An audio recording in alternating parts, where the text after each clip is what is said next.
నామంలో మీ అందరికీ వందనాలు, శుభములు తెలియజేస్తున్నాను.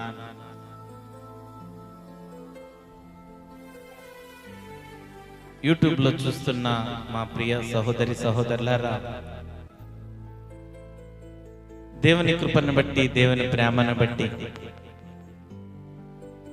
అనేక మంది యూట్యూబ్లో చూస్తూ ఆత్మీయ మేలులు పొందుకుంటూ అనేక మంది ప్రజలు ప్రార్థన అవసరతల కోసం, వారి సమస్యల కోసం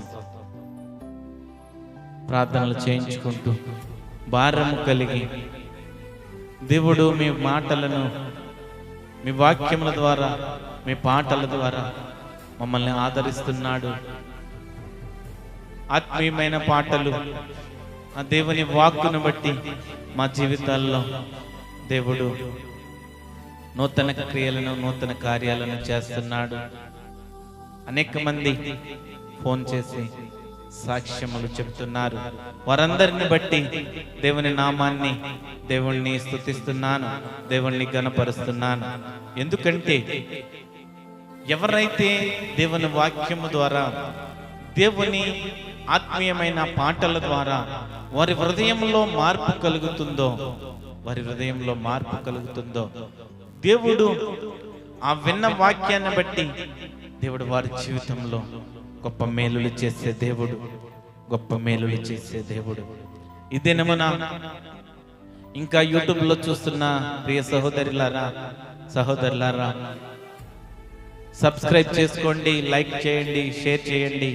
అనేక మంది నశించిపోతున్న ఆత్మలను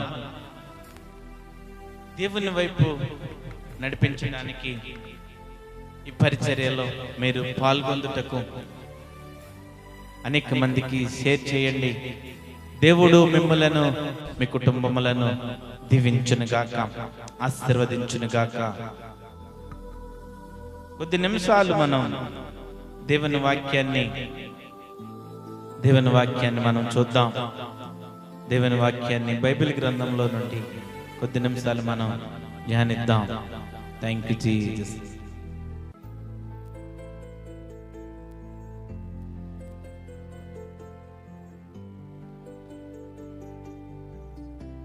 ఈనాటి అంశం ఏంటంటే మనలో క్రీస్తు స్వరూపమందు మనం ఏర్పడాలి. మనలో క్రీస్తు స్వరూపము ఈనాటి అంశము. ఆదికాండము 1వ అధ్యాయము 27వ వచనంలో మనం చూస్తే, ఆదికాండము 1వ అధ్యాయము 27వ వచనంలో మనం చూస్తే, దేవుడు తన స్వరూపమందు నరుణ్ణి సృజించెను. దేవుని స్వరూపమందు వారిని సృజించెను. స్త్రీని గాను పురుషుని గాను వారిని సృజించెను. దేవుడు వారిని ఆశీర్వదించెను. దేవుడు తన స్వరూపమందు నరుణ్ణి సృజించాడు. పురుషుని గాను స్త్రీని గాను దేవుడు సృజించి ఈ సృష్టి అంతటిని ఏలుబడి చేయమని వారిని ఆశీర్వదించాడు. దేవుడు మనలను తన స్వరూపమందు ఎందుకు చేసుకున్నాడు? ఈ సృష్టి అంతా సృష్టించిన తర్వాత దేవుడు నరులను ఎందుకు సృష్టించడం, మానవులను ఎందుకు సృష్టించడం అని ఆలోచన చేస్తే, మానవుల ద్వారా, మనుష్యుల ద్వారా దేవుడు మహిమ పొందాలనుకుని ఆశపడుతున్నాడు. దేవుడు మనుషులతో సహవాసము చేస్తూ ఆరాధనకు యోగ్యుడిగా ఉన్నాడు. నీతిమంతుడిగా ఉన్న దేవుడు, స్తుతికి పాత్రుడైన దేవుడు, కోటాను కోట్ల దేవదూతలతో నిత్యము ఆరాధించబడుతున్న దేవుడు మనుష్యుల ఆ స్తుతి ఆరాధనను బట్టి దేవుణ్ణి మహిమపరచాలా, దేవునితో సహవాసం చేయాలా అని దేవుడు తన స్వరూపమందు నరుణ్ణి సృజించాడు. గలతీయులకు రాసిన పత్రిక 5వ అధ్యాయము, గలతీయులకు రాసిన పత్రిక 5వ అధ్యాయము 19వ వచనం నుంచి 21వ వచనం వరకు మనం చూస్తే శరీర కార్యములు స్పష్టమైనవి. అవేవనగా జారత్వము, అపవిత్రత, కామతత్వము, విగ్రహారాధన, అభిచారము, అపవిత్రత, కామతత్వము, విగ్రహారాధన, అభిచారము, ద్వేషము, కలహము, మత్సరములు, క్రోధములు, కక్షలు, భేదములు, విమతములు, అసూయలు, మత్తతలు, అల్లరితో కూడిన ఆటపాటలు మొదలైనవి. వీటిని గూర్చి నేను మునుపు చెప్పిన ప్రకారము ఇట్టి వాటిని చేయువారు దేవుని రాజ్యమును స్వతంత్రించుకొనరని మీతో స్పష్టముగా చెప్పుచున్నాను. దేవుడు తన స్వరూపమందు మనుష్యులను సృజించుకున్న తర్వాత దేవుని మాటను లెక్క చేయకుండా, దేవుని ఆజ్ఞలను గైకొనకుండా మనుష్యులు వారి జీవితంలో లోకములో ఉండే శరీర కార్యాలన్నీ అలవర్చుకుని దేవునికి దూరమైపోయారు. ఇటువంటివి చేసేవారన్నీ కూడా దేవుని రాజ్యంలో ఉండరు. దేవుని రాజ్యంలోకి వారు ప్రవేశించలేరని చెప్తున్నాడు. మనము ఆయన మనల్ని దేవుని స్వరూపమందు మనల్ని సృజించుకున్నాడు కనుక మనం ఏ విధంగా ఉండాలా, ఈనాడు ఈ అంశాన్ని బట్టి మనం ఏ విధంగా జీవించాలా, ఏ విధంగా ఉండాలా, అసలు దేవుని స్వరూపం ఎలాంటి స్వరూపం కలిగి ఉన్నాడు మనము వాక్యంలోంచి చూద్దాం. ఎఫెసీయులకు రాసిన పత్రిక 5వ అధ్యాయము 1 నుంచి 3వ వచనం వరకు చూద్దాం. ఎఫెసీయులకు రాసిన పత్రిక 5వ అధ్యాయము 1 నుంచి 3వ వచనం వరకు చదువుకుందాం. కావున మీరు ప్రియులైన పిల్లల వలె దేవుని పోలి నడుచుకోండి. క్రీస్తు మిమ్మల్ని ప్రేమించి పరిమళ వాసనగా ఉండుటకు మన కొరకు తన్ను తాను దేవునికి అర్పణముగాను బలిగాను అప్పగించుకొనెను. అలాగుననే మీరును ప్రేమ కలిగి నడుచుకొనుడి.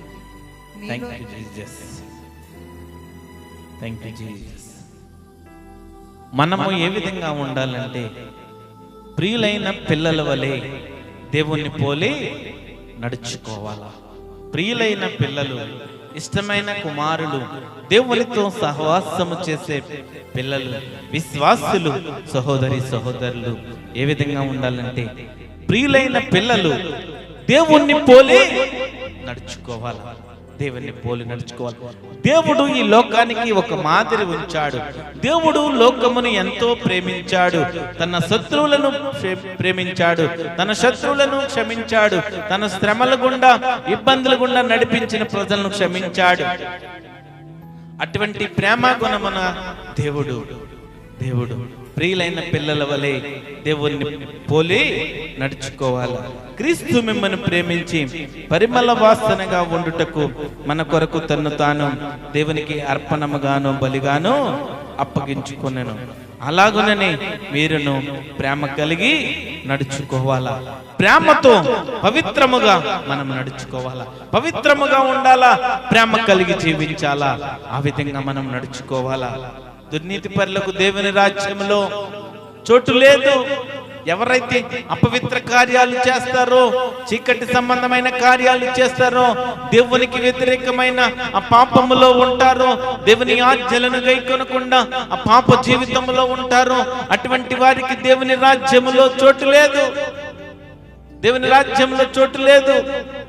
దేవుడు తన స్వరూపమందు నరుని సృజించాడు. తన స్వరూపమందు నరుని సృజించినప్పుడు దేవునికి ఏ విధంగా ఉండాలా? ప్రియమైన పిల్లల వలె నడుచుకోవాలా. అపవిత్రత మన జీవితంలో ఉండొద్దు. ప్రేమతో నడుచుకోవాలా. మనం దేవుని ఆజ్ఞలను, దేవుని మాటలను గైకొనే బిడ్డలుగా ఉండాలా. దేవుని ఆజ్ఞలను, దేవుని మాటలను గైకొనే వాళ్ళగా ఉండాలా. దుర్నీతి పరులకు దేవుని రాజ్యంలో చోటు లేదంటున్నాడు. దేవుడు నిన్ను ఏ విధంగా చేశాడు? దేవుడు చేసినంత మాత్రాన, లేకపోతే ఆయన స్వరూపమంతా సృజించినంత మాత్రాన నీవు దేవుడు అయిపోవు. మనుష్యుడిగా దేవుడు నిన్ను సృజించాడు దేవుని మహిమపరచడానికి మాత్రమే, దేవుని మహిమపరచడానికి మాత్రమే. ఈ లోకంలో దేవుడు సృజించిన మనుషులు అనేక మంది మేము గొప్ప స్వాములము, దేవుళ్ళము, దేవతలమని పేర్లు పెట్టుకుంటున్నారు. దేవుడు ఏం చెప్తున్నాడంటే, మనుషులను, మానవులను అందరినీ కూడా దేవుడే తన స్వరూపమందు సృజించాడు. దేవుడు ఒక్కడే యేసుక్రీస్తు ప్రభువు. ఆ తండ్రైన యెహోవా దేవుడే మన దేవుడు. యేసుక్రీస్తు ప్రభు ఒక్కడే దేవుడు. అంతేకాని మనుషులను సృజించిన తర్వాత మానవులందరూ కూడా తనకు తానుగా ఆ పాపపు, ఆ సాతాను, ఆ క్రియల వలన కొన్ని శక్తులు ఏర్పరచుకొని, అపవిత్రాత్మ శక్తులు, మనుష్యులను బంధించే శక్తులు, చీకటి శక్తులు, బాణ శక్తులు, మంత్ర శక్తులు నేర్చుకుని దేవుళ్ళుగా, దేవతలుగా పిలువబడుతున్నారు. దేవుడు తన స్వరూపమందు మానవుని సృజించాడు, నరుని సృజించాడు. నరులందరూ కూడా ఎవరైతే ఆయన ఆజ్ఞలను గైకొన్నారో వారందరూ కూడా పాపములో ఉన్నవారే. ఎవరైతే ఆయన ఆజ్ఞలు గైకొన్నారో వారందరూ పాపంలో ఉన్నవారే. మనమందరం కూడా క్రీస్తు స్వరూపమందు ఏర్పడాలా. అసలు ఎలాంటి స్వరూపం కలిగి ఉన్నాడు దేవుడు? ఎలాంటి స్వరూపం కలిగి ఉన్నాడు? మనం ఏ విధంగా ఉండాలా? క్లుప్తంగా కొన్ని విషయాలు మనం చూద్దాం. యోహాను సువార్త 14వ అధ్యాయము, యోహాను సువార్త 14వ అధ్యాయం 16వ వచనం చదువుకుందాం. నేను తండ్రిని వేడుకొనును, మీ వద్ద ఎల్లప్పుడూ నుండుటకై ఆయన వేరొక ఆదరణకర్తను, అనగా సత్యస్వరూపియకు ఆత్మను మీకు అనుగ్రహించును. ఆయన సత్యస్వరూపి యేసు ప్రభు, సత్యస్వరూపైన దేవుడు, సత్యస్వరూపైన యేసు ప్రభు. ఇక్కడ 14వ అధ్యాయం 16వ వచనంలో మనం చూస్తే, అనగా ఆయన వేరొక ఆదరణకర్తను, అనగా సత్యస్వరూపియగు ఆత్మను మీకు అనుగ్రహించుచున్నాడు. ఇక్కడ పరిశుద్ధాత్మ అంటే ఏంటంటే, సత్యస్వరూపి ఆత్మ అని అభివర్ణించారు. పరిశుద్ధాత్మ దేవుడు, లేకపోతే పరిశుద్ధాత్మ శక్తి అంటే సత్యస్వరూపి అయిన ఆత్మని అభివర్ణించారు. పరిశుద్ధాత్మను గూర్చిన వాగ్దానం ఇది. పరిశుద్ధాత్మను గూర్చిన వాగ్దానము. దేవుడు సత్యస్వరూపి ఉన్నాడు. యోహాను సువార్త 15వ అధ్యాయము 26వ వచనంలో మనం చూస్తే, యోహాను సువార్త 15వ అధ్యాయము 26వ వచనంలో మనం చూస్తే, తండ్రి యొద్ద నుండి మీ యొద్దకు నేను పంపబోవు ఆదరణకర్త, అనగా తండ్రి యొద్ద నుండి బయలుదేరి సత్యస్వరూపమైన ఆత్మ వచ్చినప్పుడు ఆయన నన్ను గూర్చి సాక్ష్యం ఇచ్చును.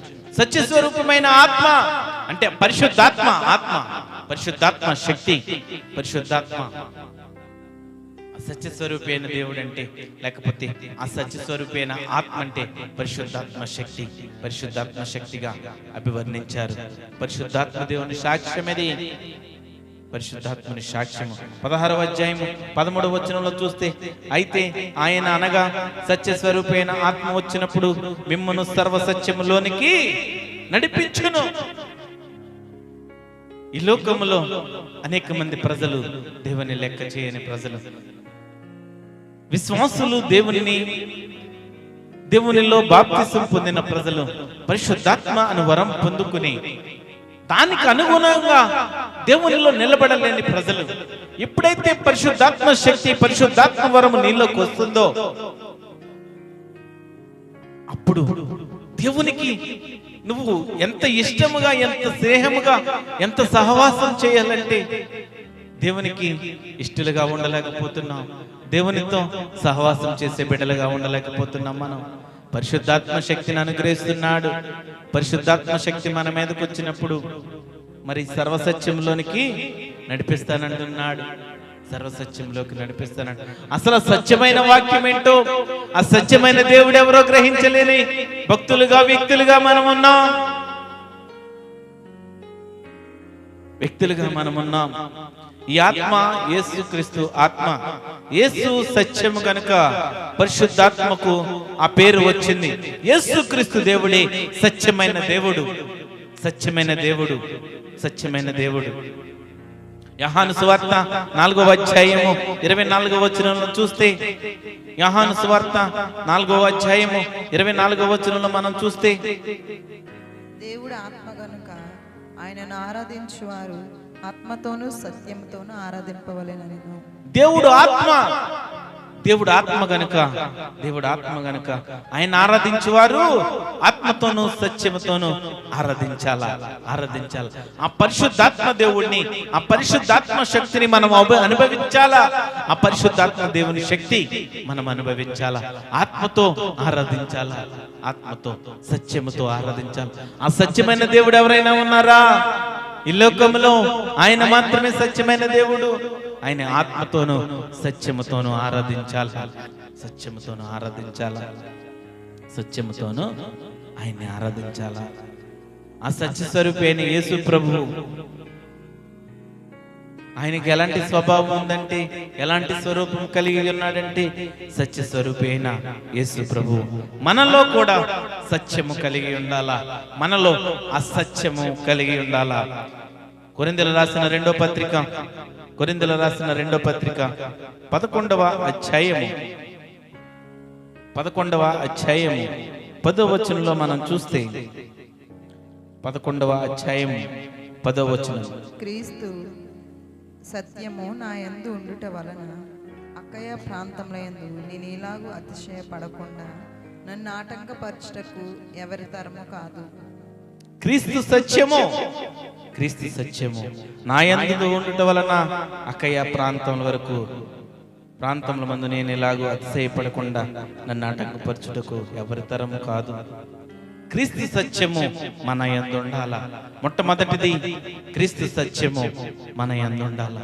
క్రీస్తు వాక్యమే సత్యము, యేసు క్రీస్తు జీవితమే సత్యము, యేసు క్రీస్తు చనిపోయి మరలా లేవడం సత్యము, ఆయన శిలువలో మన కోసం, మన పాపముల కోసం చనిపోవడం సత్యము, 3వ దినమున పునరుద్ధరణై లేవడం సత్యము. ఈ లోకాన్ని, ఈ సృష్టిని సృష్టించడం ఆయనే. ఈ సృష్టిని సృష్టించిన దేవుడు యేసుక్రీస్తు ప్రభువే. ఈ సత్యమైన వాక్యము, ఆ యేసుక్రీస్తే సత్యము అని మన యందు ఉండాలా, మన యందు ఉండాలా. అనేక మందికి మనం పరిచయం చేయాలా. యేసుక్రీస్తే సత్యమైన దేవుడు, సత్యమైన దేవుడని మనం పరిచయం చేయాలా. క్రీస్తు సత్యము మన యందు ఉండాలా. వాక్యంలో చూస్తే క్రీస్తు సత్యము నా యందు ఉండుట వలన అకయ ప్రాంతంలో, మరి యేసుక్రీస్తు దేవుడు సత్యమైన దేవుడని, ఆ సత్యమైన వాక్యంలో సత్యమైన వాగ్దానములు ఇచ్చే దేవుడు, లేకపోతే మన బ్రతుకులు మార్చే దేవుడు అనే విశ్వాసం నీలో ఉండాలా. ఆ సత్యమైన దేవుణ్ణి మనము మన యందు కలిగి ఉండాలా, మన యందు కలిగి ఉండాలి. రెండవది కొరింథీయులకు రాసిన రెండో పత్రిక 12వ అధ్యాయము 6వ వచనంలో మనం చూస్తే, అతిశయపడుటకు ఇచ్చించినను నేను సత్యమే పలుకుదును గనుక అవివేకిని కాకపోదును గాని నా యందు ఎవడైనా చూచి దానికన్నను నా వలన విని దానికన్నను నన్ను ఎక్కువ ఘనముగా ఎంచునేమని అతిశయించుట మానుకొచ్చున్నాను. రెండవది సత్యమే పలకాలి, సత్యమే పలకాలి. ఆయన సత్య స్వరూపి అయిన యేసు ప్రభువు, మనము సత్యము కలిగి ఉండాలా. అందులో మొట్టమొదటిది క్రీస్తు సత్యము మన యందు ఉండాలా. రెండవది సత్యమే పలకాల, సత్యమే పలకాల. క్రైస్తవులుగా, విశ్వాసులుగా పిలువబడుతున్నాం. దేవుని కుమారులుగా, దేవుని ప్రియబిడ్డలుగా మనం పిలువబడుతున్నాం. మనం ఎప్పుడు కూడా ఆ సత్యమైన వాక్యాన్ని అనుసరిస్తూ, ఆ సత్యమైన వాక్యాన్ని, ఆ బోధన మనం వింటూ ఎల్లప్పుడూ కూడా సత్యవాక్యాన్ని,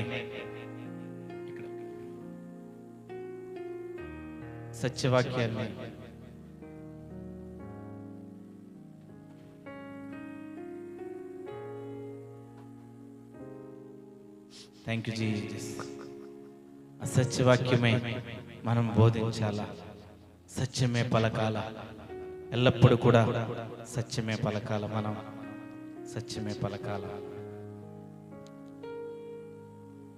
దేవుడు సత్యము కనుక, దేవుని వాక్యము సత్యము కనుక మనం ఎల్లప్పుడూ కూడా విశ్వాసులుగా ఉన్న మనము సత్యమే పలకాలి, సత్యమే పలకాలి.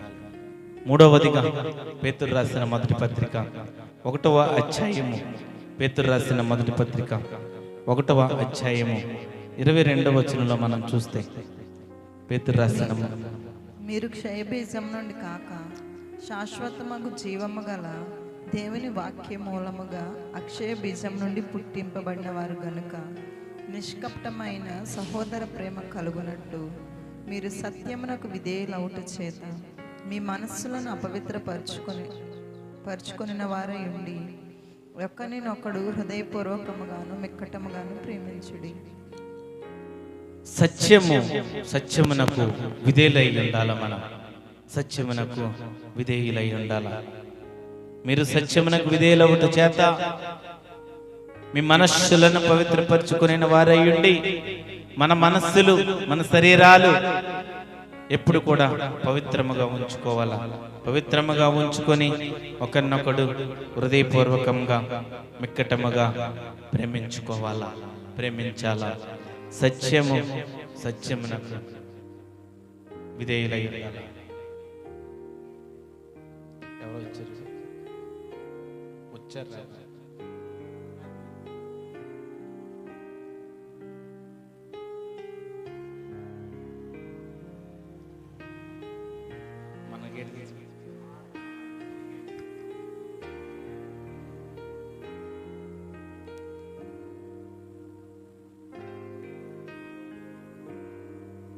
సత్యమునకు విధేయులై ఉండాలా, విధేయులై ఉండాలా. మీరు సత్యమునకు విధేయులవుట చేత మన మనస్సులు మన శరీరాలు ఎప్పుడు కూడా పవిత్రతగా ఉంచుకోవాలా. పవిత్రతగా ఉంచుకొని మనము మనస్ఫూర్తిగా హృదయపూర్వకంగా అనేకులను ప్రేమించాలా, మిక్కటముగా ప్రేమించాలా. నాలుగవదిగా ఎఫెసీయులకు రాసిన పత్రిక 6వ అధ్యాయము 14వ వచనం మనం చూద్దాం. అనగా మీ నడుమునకు సత్యమును దట్టి కట్టుకొని నీతి అని మైమరువు తొడుగుకొని. ఎలాగనగా మీ నడుమునకు సత్యమును దట్టు కట్టుకోవాలా, సత్యము అనే దట్టుని కట్టుకోవాలా, సత్యం అనే దట్టుని కట్టుకోవాలా. దేవుడే సత్యం అని చెప్తున్నాను, దేవుని వాక్యమే సత్యం అని చెప్తున్నాను. మనం ఎల్లప్పుడూ కూడా ఆ సత్యమైన దేవుణ్ణి యథార్థంగా ప్రేమించి ఆయన వైపు నడుచుకునే బిడ్డలుగా మనం ఉండాలా. సత్యం అనే దట్టును మనము కట్టుకోవాలా. ఐదవదిగా సత్యమందు వారిని ప్రతిష్ఠ చేయాలా, సత్యమందు వారిని ప్రతిష్ఠ చేయాలా. యోహాను సువార్త 17వ అధ్యాయము 17వ వచనంలో మనం చూస్తే, 17వ అధ్యాయము 17వ వచనంలో మనం చూస్తే, సత్యమందు వారిని ప్రతిష్ఠ చేయము, నీ వాక్యమే సత్యము. ఆయన వాక్యమే సత్యము, ఆ దేవుడే సత్యమైన దేవుడు. సత్యమందు వారిని ప్రతిష్ఠ చేయాలా. దేవుని వాక్యము సత్యమైన వాక్యము. ఈ లోక ప్రజలకు ఈ సత్యమైన వాక్యాన్ని పరిచయం చేసి సత్యమందు వారిని ప్రతిష్ఠ చేయాలా. సంఘములో వారిని ప్రతిష్ఠ చేయాలా. దేవుని మాటలు చెప్పి వారి మారు మనసు పొందుటకు, వారి జీవితము మార్చబడడానికి, ఆత్మీయులుగా ఎదగడానికి ఈ సత్యమైన వాక్యాన్ని వారికి ప్రతిష్ఠ చేయాలా, ప్రతిష్ఠ చేయాలా. సత్యమందు వారిని ప్రతిష్ఠ చేయాలా. మొట్టమొదటిది మనం ఏం చూస్తామంటే సత్యస్వరూపి అయిన యేసు ప్రభు అని చూస్తాం. సత్యస్వరూపి అయిన యేసు ప్రభు అని చూస్తాం. ఆ సత్యస్వరూపి అయిన యేసు ప్రభులో మనము సత్యం కలిగి ఉండాలని కొన్ని ఉదాహరణలు చూస్తాం. రెండవదిగా యోహాను సువార్త 17వ అధ్యాయము 25వ వచనము 25వ వచనము. మొట్టమొదటి సత్యస్వరూపైన దేవుళ్ళో మనము సత్యమునకు విధేయులుగా ఉండాలా, లేకపోతే సత్యమును ప్రతిష్ఠించుకోవాలా అని చూస్తాం. రెండవది యోహాను సువార్త 17వ అధ్యాయము 25వ వచనంలో మనం చూద్దాం. నీతి స్వరూపుడు వగు తండ్రి, లోకం నిన్ను ఎరగలేదు, నేను నిన్ను ఎరుగుదును, నీవు నన్ను పంపితివని నీవెరిగి ఉన్నారు. మన దేవుడు ఎటువంటి దేవుడు అంటే నీతి స్వరూపుడైన యేసు ప్రభువు. నీతి స్వరూపుడైన యేసు ప్రభు ఆయన నీతిగా ఉన్నాడు కనుక, ఆయన నీతిమంతుడు కనుక మనల్ని ఏ విధంగా ఉండాలనుకుంటూ కోరుకుంటున్నాడంటే మనము కూడా నీతిగా బ్రతకాలని, నీతిగా ఉండాలని, నీతిమంతులుగా తీర్చబడాలని దేవుడు కోరుకుంటున్నాడు. దేవుడు కోరుకుంటున్నాడు. ఆయన నీతి స్వరూపుడైన దేవుడు. ఆయన కుమారులుగా, ఆయన బిడ్డలుగా మనము నీతిమంతులుగా ఉండాలని, మనము నీతిమంతులుగా ఉండాలని ఆయన కోరుకుంటున్నాడు. ఆయన ఆశపడుతున్నాడు. ఆయన ఆశపడుతున్నాడు. ఆయన ఆశపడుతున్నాడు. మనము నీతిమంతులుగా ఉండాలని ఆశపడుతున్నాడు. ఆశపడుతున్నాడు. దేవుడు గొప్ప దేవుడు. గొప్ప దేవుడు, నీతిమంతుడైన దేవుడు, సర్వాధికారి అయిన దేవుడైన ఆ దేవుడిని మనం కలిగి ఉన్నాం. దేవుడిని కలిగి ఉన్నాం. ఆ దేవుడిని కలిగి ఉన్నాం. మనము నీతిమంతులుగా ఉండాలని ఆయన ఆశపడుతున్నాడు. నీతిమంతులుగా ఉండాలని ఆశపడుతున్నాడు. లోకాసు వార్త 1వ అధ్యాయము 75వ వచనంలో మనం చూస్తే మనల్ని ఆయన నీతిమంతులుగా ఉండాలని ఆశపడుతున్నాడు. లోకాసు వార్త 1వ అధ్యాయము 75వ వచనం. 75వ వచనం.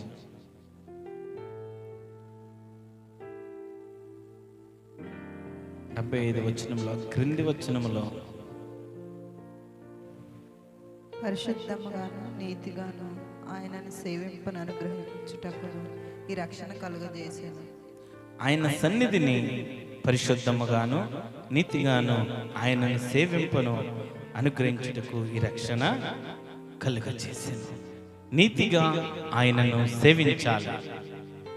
నీతిగా ఆయనను మనం సేవించాలి. ఏ విధంగా? ఆయన యందు రక్షణ ఉంచి మారు మనసు పొందుకుని బాప్తిస్వం తీసుకుని మన పాపము జీవితం అంతా కూడా, మన పాపములంతా కూడా ఆ సిలువలో ఆ రక్తంలో కడుక్కొని, ఆ దేవుని రక్తంలో, ఆయన కర్చిన రక్తంలో మన పాపములన్నీ కడుక్కొని మారు మనసు రక్షణ అనుభవంలోకి వచ్చి అప్పటి నుండి ఈ జీవితము పవిత్రముగా పరిశుద్ధముగా జీవించి నీతిగా ఆయనను సేవించాల, యథార్థంగా ఆయనను సేవించాల. రెండవది లోకాసు వార్త 10వ అధ్యాయము 35వ వచనం చూద్దాం. 10వ అధ్యాయము. రుణాడు అతడు 2 దేనారములు తీసి ఆ పూట కోళ్ళవానికి ఇచ్చి, ఇతన్ని పరామర్శించుము, నీవింకేమైనా ఖర్చు చేసిన ఎడల నేను మరలా వచ్చినప్పుడు అది నీకు తీర్చదనని అతనితో చెప్పిపోయాను. ఇక్కడ మనం ఈ వచనంలో చూస్తే, ఇక్కడ మరునాడు అతడు 2 దేనారం తీసి ఆ పూటకాళ్ళు వారికి ఇచ్చి, ఇతన్ని పరామర్శించుము, నీవింకేమైనా ఖర్చు చేసిన ఎడల నేను మరలా వచ్చినప్పుడు అది నీకు తీర్చదనని అతనితో చెప్పిపోయాను. ఇక్కడ ఇచ్చిన వ్యక్తి పైన, లేకపోతే ఆ దేనారములు ఆ ఇచ్చిన పైన, వాటిపైన అపరాధం మోపుతున్నాడు. మనము ఏ విధంగా ఉండాలని కోరుకుంటున్నాడంటే నీతిగా నడుచుకోవాలని కోరుకుంటున్నాడు. ఈ వచనంలో మనం జాగ్రత్తగా పరిశీలన చేస్తే నీతిగా నడుచుకోవాలి, ఎక్కడ కూడా మోసము చేయకుండా, లేకపోతే ఎక్కడ కూడా అబద్ధములు ఆడకుండా, ప్రజలను కానీ దేవుణ్ణి కానీ ఆరాధించే దేవుణ్ణి కానీ మోసపరచకుండా నీతిగా నడుచుకోవాలా, నీతిగా ఉండాలని దేవుడు ఆశపడుతున్నాడు. ఎందుకంటే ఆయన నీతి స్వరూపుడైన దేవుడు. మనల్ని మనం నీతిగా ఆయన సేవించాలని కోరుకుంటున్నాడు. రెండోది, నీతిగా నడుచుకోవాలని ఆయన కోరుకుంటున్నాడు. మూడవదిగా కొరింథీయులకు రాసిన మొదటి పత్రిక 13వ అధ్యాయము. కొరింథీయులకు రాసిన మొదటి పత్రిక 13వ అధ్యాయము 6వ వచనంలో మనం చూస్తే, దుర్నీతి విషయమై సంతోషపడక సత్యమునందు సంతోషించుము. దుర్నీతి విషయమై సంతోషపడక సత్యమునందు సంతోషించాల. ఎందుకంటే ఈ లోకంలో అంతా కూడా పాపము, దుర్నీతి, లంచగొండితనము, లేకపోతే మోసము చేసిట, లేకపోతే లాక్కోవట, ఇదే ఉంటుంది. మనం ఎలా ఉండాలంటే నీతి ప్రవర్తన కలిగి ఉండాలా, నీతి ప్రవర్తన కలిగి ఉండాలా. దుర్నీతి విషయమై సంతోషపడక సత్యమందు సంతోషించుము, సత్యమందు సంతోషించుము. అన్నిటికీ తాలుకొనును, అన్నిటినీ నమ్మును, అన్నిటినీ నిరీక్షించును, అన్నిటినీ ఓర్చును. మనము నీతి ప్రవర్తన కలిగి ఉండాలా. ఎవరైనా ఒకవేళ మనకేదైనా ఆశ చూపి నువ్వు ఇది చేస్తే బాగుంటుంది, లేకపోతే దీనివల్ల నీకు డబ్బులు వస్తాయి, లంచం వస్తుంది, అది వస్తుంది, ఇది వస్తుంది అని ఎవరైనా చెబితే నీ భక్తి ఏంటి? ఒకసారి ఆలోచన చేసుకుని నీతి ప్రవర్తన కలిగి ఉండాలా. నీ ప్రవర్తన నీతిగా ఉండాలా, నీ ప్రవర్తన నీతిగా ఉండాలా, నీ ప్రవర్తన ఎల్లప్పుడూ నీతిగా ఉండాలా, నీతిగా ఉండాలా. ఫిలిప్పీయులు రాసిన పత్రిక 1వ అధ్యాయము, ఫిలిప్పీయులు రాసిన పత్రిక 1వ అధ్యాయము 10వ వచనంలో మనం చూస్తే, కింద వచనాల్లో చూస్తే, మీరు యేసు క్రీస్తు వలనైన నీతి ఫలముతో నిండుకొనిన వారై క్రీస్తు దినమునకు నిష్కపటులను నిర్దోషులను కావాలనియు ప్రార్థించుచున్నాను. నీతి ఫలముతో నిండి ఉండాలా, నీతి ఫలంతో నిండి ఉండాలా, నీతి ఫలంతో నిండి ఉండాలా. నిష్కపటులుగా, నిర్దోషులుగా ఉండాలా, నిష్కపటులుగా, నిర్దోషులుగా ఉండాలా. దేవునికి మనము సమర్పించుకుని, మన హృదయమును సమర్పించుకుని ఎప్పుడైతే ఆయన వైపు చూస్తామో మనం నీతిగా ఉండాలా. నీతిగా ఉండి నీతి ఫలం పొందుకోవడానికి మనం సిద్ధముగా ఉండాలా. నీతి ఫలంతో మనం నిండి ఉండాలా. నిష్కపటులుగా, నిర్దోషులుగా మనము కావాలని ప్రార్థిస్తున్నాడు అపోస్తుడైన పౌలు భక్తుడు. మూడవదిగా మహిమా స్వరూపి అయిన ప్రభువు, మహిమా స్వరూపి అయిన ప్రభువు. ఫిలిప్పీయుల రాసిన పత్రిక 1వ అధ్యాయము 19వ వచనంలో మనం చూస్తే, మరియు నేను ఏ విషయంలోనూ సిగ్గుపడక ఎప్పటి వలనే ఇప్పుడును పూర్ణ ధైర్యంతో బోధించటం వలన నా బ్రతుకు మూలముగానైనను సరే, చావు మూలముగానైనను సరే, క్రీస్తు నా శరీరమందు ఘనపరచబడునని నేను మిగిలి అపేక్షించుచు నిరీక్షించుచున్న ప్రకారముగా మీ ప్రార్థన వలన యేసుక్రీస్తు యొక్క ఆత్మ నాకు సమృద్ధిగా కలుగుట వలన ఆ ప్రకటన నాకు రక్షణార్థంగా పరిణమించునని నేను ఎరుగుదును.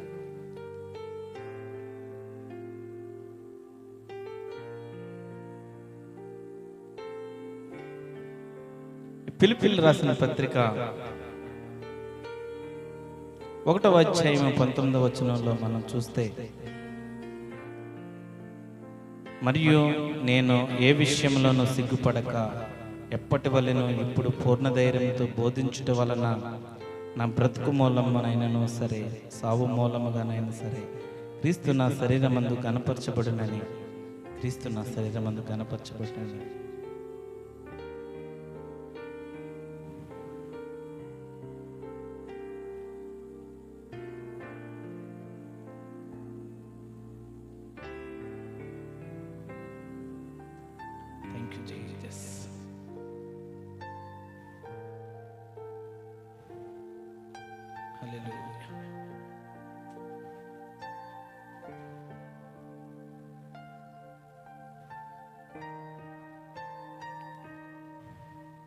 ఇక్కడ మనం మూడవది చూస్తే, మహిమా స్వరూపి అయిన ప్రభువు, మహిమా స్వరూపి అయిన ప్రభువు, మహిమా స్వరూపి అయిన ప్రభువు.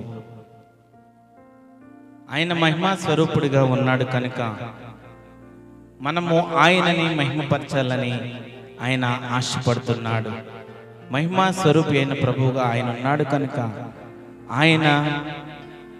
ఆయనను మనము మహిమపరచాలని దేవుడు ఆశపడుతున్నాడు. పేతురు రాసిన మొదటి పత్రిక 5వ అధ్యాయము 1వ వచనంలో చూస్తే, తోటి పెద్దను, క్రీస్తు శ్రమలను గూర్చిన సాక్షిని, బయలుపరచబడబో మహిమతో పాలివాడను నైనా నేను మీలోని పెద్దలను హెచ్చరించుచున్నాను. ఆయన మహిమలో మనం పాలివారై ఉండాలా. ఆయన మహిమలో క్రీస్తు శ్రమలను గూర్చిన సాక్షిని, బయలుపరచబడబో మహిమలో పాలివాడునై నేను మీలోని పెద్దలను హెచ్చరించుచున్నాను. దేవుని మహిమలో, ఆయన మహిమలో మనం పాలివారై ఉండాలా. ఆయన మహిమలో పాలివారై ఉండాలా. దేవుని మహిమ లేకపోతే ఆ దేవుని శక్తిని, మహిమను అనేక మందికి ప్రచురించుటకు, ఆ మహిమను మనం పొందుటకు ఆయన మహిమలో మనం పాలువారై ఉండాలి. ఆయన మహిమలో మనం పాలువారై ఉండాలి. రెండవది తెస్సలోనికీయులకు రాసిన 2వ పత్రిక 2వ అధ్యాయం 14వ వచనం. తెస్సలోనికీయులకు రాసిన 2వ పత్రిక 2వ అధ్యాయం 14వ వచనం. మీరు ఇలాగ రక్షింపబడి మన ప్రభు అయిన యేసుక్రీస్తు యొక్క మహిమను పొందవలెనని ఆయన మా సువార్త వలన మిమ్మల్ని పిలిచెను. క్రీస్తు యొక్క మహిమను మనం పొందాలా. మన ప్రభు అయిన యేసుక్రీస్తు యొక్క మహిమను పొందవలెనని యేసుక్రీస్తు యొక్క మహిమను మనం పొందుకోవాలా. మహిమను పొందుకోవాలా. ఆ మహిమను పొందుకొని ఆయన మహిమపరచాలా. ఆయన మహిమపరచాలా. దేవుడిచ్చే ఆ మహిమను, ఆ శక్తిని, పరిశుద్ధాత్మ శక్తిని పొందుకుని ఆ దేవుణ్ణి మహిమపరిచే వ్యక్తులుగా మనం ఉండాలా. దేవుణ్ణి మహిమపరిచే వ్యక్తులుగా ఉండాలా. మూడవదిగా కొరింథీయులకు రాసిన మొదటి పత్రిక 6వ అధ్యాయము 20వ వచనంలో చూస్తే, కొరింథీయులకు రాసిన మొదటి పత్రిక 6వ అధ్యాయము 20వ వచనంలో మనం చూస్తే, విలువ పెట్టి కొనబడిన వారు గనుక మీ దేహంతో దేవుని మహిమపరచండి. మనం విలువ పెట్టి కొనబడిన వారము గనుక మీ దేహముతో దేవుని మహిమపరచండి అంటున్నాడు. దేహముతో దేవుని మహిమపరచాలి. మనం దేహంతో దేవుని మహిమపరచాలా. దేవుడు మనకు చేతులు ఇచ్చాడు, నోరిచ్చాడు. దేవుని స్తుతించాలా. చప్పట్లు కొడుతూ దేవుని మహిమపరచాలా. దేవుని ఆరాధించాలా. పాటలు పాడుతూ దేవుని గణపరచాలా. సంతోషగానముతో, హృదయపూర్వకంగా, మనస్పూర్వకంగా ఆయన మనం ఆరాధించే వ్యక్తులుగా మనం ఉండాలా. మీ దేహముతో దేవుణ్ణి మహిమపరచాలా. దేవుణ్ణి మహిమపరచాలా. నాలుగవదిగా ఆయన నామమునకు తగిన మహిమను చెల్లించాలా. ఆయన నామమునకు తగిన మహిమను చెల్లించాలా. కృతజ్ఞతాస్తుతులు చెల్లించాలా. దేవుడు మన జీవితంలో కార్యాలు చేస్తాడనుకో, దేవుడు మన జీవితంలో అద్భుతాలు, ఆశ్చర్య కార్యాలు, స్వస్థతలు, విడుదలిచ్చినప్పుడు కృతజ్ఞతాస్తుతులు చెల్లించాలా. దేవుని నామమునకు తగిన మహిమను చెల్లించాలా. దేవుని నామమునకు తగిన మహిమను చెల్లించాలా. మొట్టమొదటిది సత్యస్వరూపి అయిన యేసు ప్రభు. రెండవది నీతి స్వరూపుడైన యేసు ప్రభు. మూడవది మహిమా స్వరూపుడైన యేసు ప్రభు. నాలుగవదిగా ఫిలిప్పీయులకు రాసిన పత్రిక 2వ అధ్యాయము 7వ వచనం. ఫిలిప్పీయులకు రాసిన పత్రిక 2వ అధ్యాయము 7వ వచనంలో మనుషుల పోలికగా పుట్టి దాసుని స్వరూపమును ధరించుకొని తన్ను తానే రిక్తునిగా చేసుకొనెను. యేసుక్రీస్తు ప్రభువు, యేసుక్రీస్తు ప్రభువు మనుష్యుల పోలుగా పుట్టి దాసుని స్వరూపం ధరించుకున్నాడు. దాసుని స్వరూపం ధరించిన ప్రభువు. నాలుగవదిగా దాసుని స్వరూపమును ధరించిన ప్రభువు. మరి ఆ దేవుడు మానవులను విడిపించడానికి, మానవులను రక్షించడానికి, తన్ను తానే రిక్తనిగా చేసుకోవడానికి దాసుని స్వరూపమును ధరించాడు. దాసుని స్వరూపమును ధరించాడు. మనము ఆయనకు దాసులుగా ఉండాలని ఆశపడుతున్నాడు. మనము ఆయనకు దాసులుగా ఉండాలని ఇష్టపడుతున్నాడు. దేవునికి దాసులుగా ఉండాలని, దేవుని ప్రజలమైన మనము ఆయనకు దాసులుగా ఉండాలని ఆశపడుతున్నాడు. ఎఫెసీయులకు రాసిన పత్రిక 6వ అధ్యాయము 6వ వచనంలో చూస్తే, మనుషులను సంతోషపెట్టి వారు చేయనట్లు కంటికి కనపడుటకే కాక క్రీస్తు దాసులమని ఎరిగి దేవుని చిత్తమును మనస్పూర్వకంగా జరిగించుచు. మనపూర్వకంగా జరిగించుచు క్రీస్తు దాసులమని ఎరిగి దేవుని చిత్తాన్ని మనపూర్వకంగా జరిగించాలా. మనము దేవుని దాసులము, క్రీస్తు దాసులమని ఎరగాల. మనం దేవుని చిత్తాన్ని మనపూర్వకంగా జరిగించాలా. దేవుని చిత్తాన్ని మనపూర్వకంగా జరిగించాలా. దాసుని స్వరూపమును ధరించిన ప్రభువు మనము ఆయనకు దాసులుగా ఉండాలని ఆశపడుతున్నాడు. మనము క్రీస్తు దాసులమని ఎరిగి దేవుని చిత్తమును మనపూర్వకంగా జరిగించాలా. మనపూర్వకం జరిగించాలా. రెండవది పేతురు రాసిన మొదటి పత్రిక 2వ అధ్యాయము 16వ వచనంలో మనం చూస్తే, పేతురు రాసిన మొదటి పత్రిక 2వ అధ్యాయము 16వ వచనంలో మనం చూస్తే, స్వతంత్రులై ఉండి దుష్టత్వమును కప్పిపెట్టుటకు మీ స్వాతంత్ర్యమును వినియోగపరచుక దేవునికి దాసులమని లోబడి ఉండు. దేవునికి దాసులమని లోబడి ఉండాలా. మన స్వచిత్తాన్ని ఆధారం చేసుకుని, లేకపోతే మన చిత్తాన్ని ఆధారం చేసుకుని మనం స్వతంత్రంగా సొంత నిర్ణయాలు తీసుకోకుండా దేవునికి దాసులమని లోబడి ఉండాలా. దేవుని చిత్తాన్ని నెరవేర్చే బిడ్డలుగా మనం ఉండాలా. ప్రతి విషయంలో కూడా దేవుని చిత్తాన్ని మనం ఎరిగి ఉండాలా. దేవునికి దాసులమని లోబడి ఉండాలా. దేవునికి దాసులమని లోబడి ఉండుడి. మీ స్వాతంత్రమును వినియోగపరచక అంటే దేవుడు మనకి స్వాతంత్రం లేకపోతే నిర్ణయాలు తీసుకోవడానికి అధికారం ఇచ్చాడని మన సొంత ఆలోచనలు, సొంత జ్ఞానాన్ని బట్టి మనం నడవకూడదు. దేవుని చిత్తాన్ని బట్టి మనం నడుచుకోవాలా. దేవుని దాసులమని మనం లోబడి ఉండి ఎరగాల, తెలుసుకోవాలా. దేవుని దాసులమని లోబడి ఉండుడి. మూడవదిగా రోమీయులకు రాసిన పత్రిక 6వ అధ్యాయము 18వ వచనం మనం చూద్దాం. పాపము నుండి విమోచింపబడి నీతికి దాసులైతిరి. ఇందుకు దేవునికి స్తోత్రము. నీతిగా దాసులుగా ఉండాలా. మనం దాసులుగా ఉండాలా.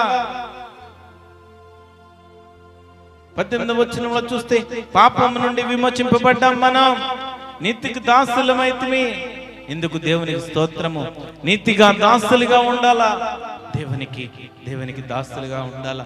దాసుని స్వరూపం ధరించిన ప్రభువు మనము ఆయనకు దాసులుగా ఉండాలని ఆశపడుతున్నాడు. ఆయనకు దాసులుగా ఉండాలని ఇష్టపడుతున్నాడు. బైబిల్ గ్రంథంలో ఈ విధంగా ఉండమని చెప్తున్నాడు. దేవుని దాసులమని లోబడి ఉండమంటున్నాడు. నీతికి దాసులుగా ఉండాలని చెప్తున్నాడు. క్రీస్తు దాసులమని ఎరిగి దేవుని చిత్తమును మనపూర్వకంగా జరిగించమంటున్నాడు. చివరిగా దేవుడు ప్రేమ స్వరూపి అయి ఉన్నాడు.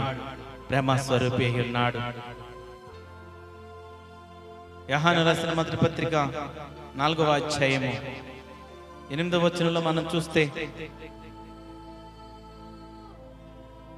దేవుడు ప్రేమ స్వరూపి, ప్రేమ లేనివాడు దేవుణ్ణి ఎరుగడు. దేవుడు ప్రేమ స్వరూపి అయి ఉన్నాడు. దేవుడు లోకమును ఎంతో ప్రేమించాడు. మనుష్యులను, మానవులను ఎంతో ప్రేమించిన దేవుడు, ప్రేమ స్వరూపుడిగా ఉన్న దేవుడు. ఆ ప్రేమ మనలో ఉండాలని కోరుకుంటున్నాడు. ఆ దేవుడు ఏ విధంగా అయితే ప్రేమ చూపించాడో, ఈ లోక ప్రజలకు దేవుడు ఏ విధంగా అయితే ఆ ప్రేమను ప్రకటించాడో, దేవుని కుమారులుగా, దేవుని బిడ్డలుగా ఆ ప్రేమ మనలో ఉండాలని దేవుడు ఆశపడుతున్నాడు. ఆ ప్రేమ మనలో ఉండాలంటున్నాడు.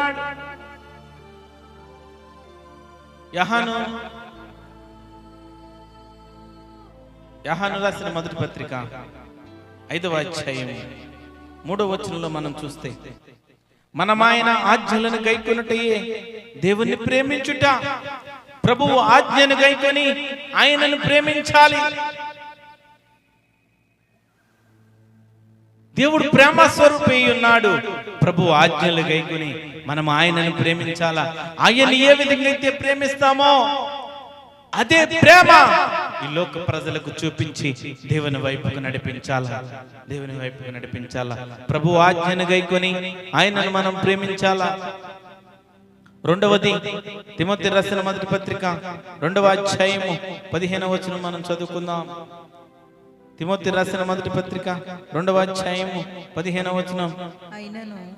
వారు స్వస్థ బుద్ధి కలిగి విశ్వాస, ప్రేమ, పరిశుద్ధతల యందు నిలకడగా ఉండిన యెడల శిశు ప్రసూతి ద్వారా ఆమె రక్షింపబడును. విశ్వాస ప్రేమ ఉండాలా.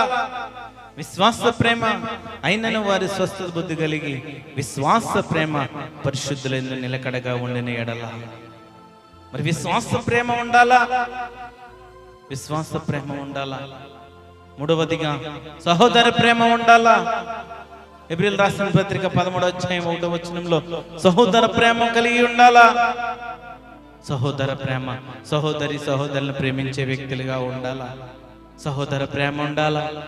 సంఘములో సహోదర ప్రేమ కలిగి ఉండాలా. సహోదర ప్రేమ కలిగి ఉండాలా. చివరిగా సత్యముతో కూడిన ప్రేమ ఉండాలా.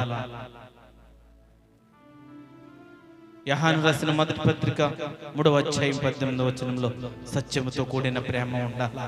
సత్యంతో కూడిన ప్రేమ ఉండాలా. దేవుడు ప్రేమ స్వరూపి ఉన్నాడు. ఆ ప్రేమ మనలో ఉండాలని ఆశపడుతున్నాడు. ప్రభు ఆజ్ఞను గైకొని ఆయనను ప్రేమించాలా.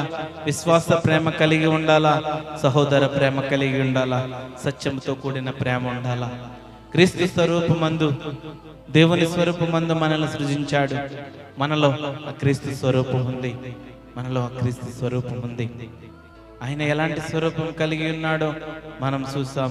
మనం ఏ విధంగా ఉండాలని ఆశపడుతున్నాడంటే మనలో సత్యము కలిగి ఉండాలా. రెండవది మనలో నీతి ఉండాలా. ఆయనను మహిమపరచాలా.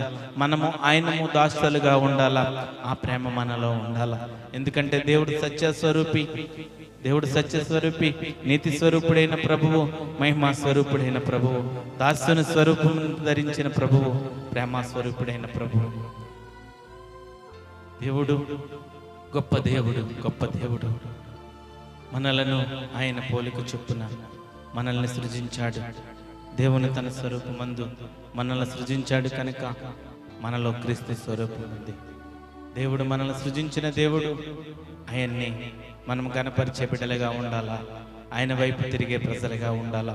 ప్రియ సహోదరి సహోదరులారా, ఎవరైతే తీర్మానం కలిగి దేవుని వైపు తిరుగుతారో, దేవుణ్ణి ఆరాధిస్తారో, దేవుడే మనల్ని సృజించాడు, దేవుడే మనల్ని తన స్వరూపంలో మనల్ని నరునిగా సృజించాడని ఆలోచన కలిగి ఉంటావో, ఎవరైతే ఆలోచన కలిగి ఉంటారో, దేవుడే నన్ను సృష్టించాడు, దేవుడే నన్ను సృజించాడు, స్త్రీగాను పురుషునిగాను ఆ యేసుక్రీస్తు ప్రభువే, ఆ తండ్రి అయిన యెహోవా దేవుడే మనల్ని సృష్టించిన దేవుడని ఎవరైతే తీర్మానం తీసుకుంటారో, ఇంకా ఆ సత్యమైన దేవుడు ఎవరో తెలుసుకోలేదో, ఆ సత్యమైన దేవుని గురించి ఎవరైతే తెలుసుకోలేదో, ఈ దినమనైనా సత్యమైన దేవుడు ఎవరైనా ఉన్నారంటే ఈ లోకంలో ఉన్న దేవుడు యేసుక్రీస్తు ఒక్కడే దేవుడు.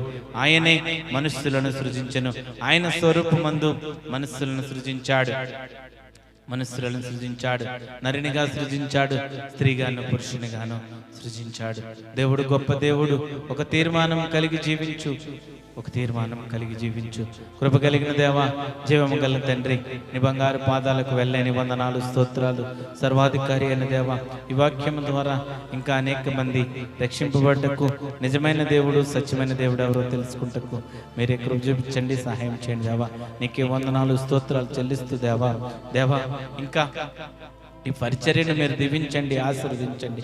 అనేక మంది వాక్యము ద్వారా, పాటల ద్వారా, నీ సత్యమైన బోధ ద్వారా మార్చబడ్డానికి అనేక మంది దీవెనకరముగా ఉంచండి దేవా. వాక్యములో ఉన్న విషయాలను గ్రహించగలిగి వారి జీవితాలు మార్చుకుంటూ మీరే కృప చూపించమని, సహాయం చేయమని నజరేయుడైన యేసుక్రీస్తు నామములో ప్రార్థన చేస్తున్నాం తండ్రి. ఆమేన్.